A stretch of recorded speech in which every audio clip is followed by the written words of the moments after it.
Huwag hayaan ang anuman o sinuman na lumabo ang liwanag ng mga sandaling yun. Ito ang iyong kwento, ang iyong pag-ibig, at ang iyong walang hanggang simula. Ito ang mensahe ni Danny Barreto sa kanyang kapatid na ikinasal pero nagkaroon ng matinding kontrobersya matapos maglabas ng sama ng loob ang amang si Dennis Padilla. Ang pinagdidiinan ni Dennis ay hindi siya nabigyan ng tamang pagpapahalaga dahil isang ordinaryong bisita lang siya sa naganap na kasalan at hindi tumayong father of the bride.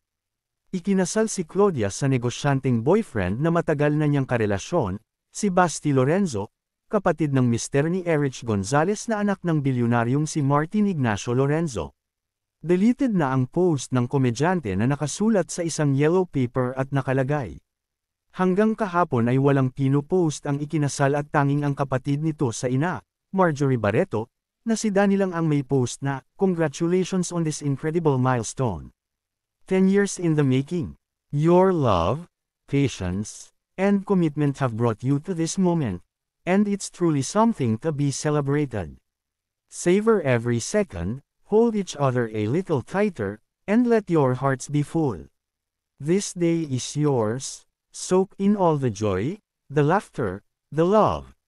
You deserve every bit of it. Don't let anything or anyone dim the light of this moment. It's your story, your love, and your forever beginning. I wish you both a lifetime of happiness, adventure, and love that only grows deeper with time." Agad naman dito nag-agree si Mariel Rodriguez. "Congratulations Chloe and Basti, you worded it perfectly, Danny. Wish them the best." Marami nga ang hindi favor sa ginawa ni Dennis. Mas nakakuha raw siya ng maraming simpatsya kung nanahimik na lang siya at inayos privately.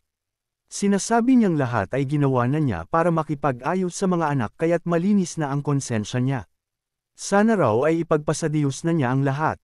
Oo naman at tatay siya, pero hindi naman pwedeng ipilit na kilalanin siya kung ayaw ng mga anak niya. Anyway, base sa mga naglalabasang photos, ang simple ng naganap na kasalan. Kahit ang bride ay wala masyadong alahas. Ang church ay hindi rin tadtad ng bulaklak.